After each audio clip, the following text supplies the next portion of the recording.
గదిలో ఎవరూ లేకపోయినా ఫ్యాన్ ఆన్లోనే వదిలేశారా? పెద్ద విషయం కాదులే అని సరిపెట్టుకుంటాం. ఫోన్ పక్కన ఉన్నా ఖాళీ ఛార్జర్ ప్లగ్లోనే ఉందా? దీనివల్ల ఏమవుతుందిలే అని నిర్లక్ష్యం చేస్తాం.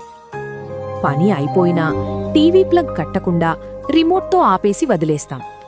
ఆ చిన్న రెడ్ లైట్ కూడా నిరంతరం కరెంటును వాడుకుంటూనే ఉంటుంది. గట్టిగా బ్లాంకెట్ కప్పుకుని ఏసీని 16 డిగ్రీ సెల్సియస్కి నడిపిస్తే ఆ కిక్కు బావుంటుంది కదూ. బయట వెలుతురు బావున్నా కిటికీలు తెరవకుండా లైట్లు వేసుకుని కూర్చుంటాం. నా ఒక్కడి వల్ల ఏమవుతుందిలే అని దాటి వెళ్ళిపోతాం. కాని ఇదే విధంగా లక్షల మంది ఆలోచిస్తే? మీకో నిజం తెలుసా? ఒక ఖాళీ గదిని వెలిగించడానికి కూడా ఒక పవర్ ప్లాంట్ పనిచేయాల్సిందే.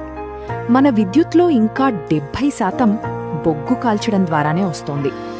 ఒక్కసారి మాత్రమే కదా, నేనొక్కడే కదా, ఏం మారుతుంది అనిపిస్తుంది కదూ.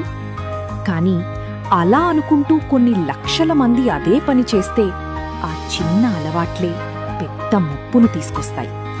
ఈ చిన్న చిన్న అలవాట్లను మార్చుకుందాం. అదే పెద్ద మార్పులకు పునాది అవుతుంది. మన విలాసం భూమికి వినాశనం కాకూడదు. ఇప్పటి మన బాధ్యతాయుతమైన ప్రవర్తనే భవిష్యత్ తరాలకు మనమిచ్చే కానుక.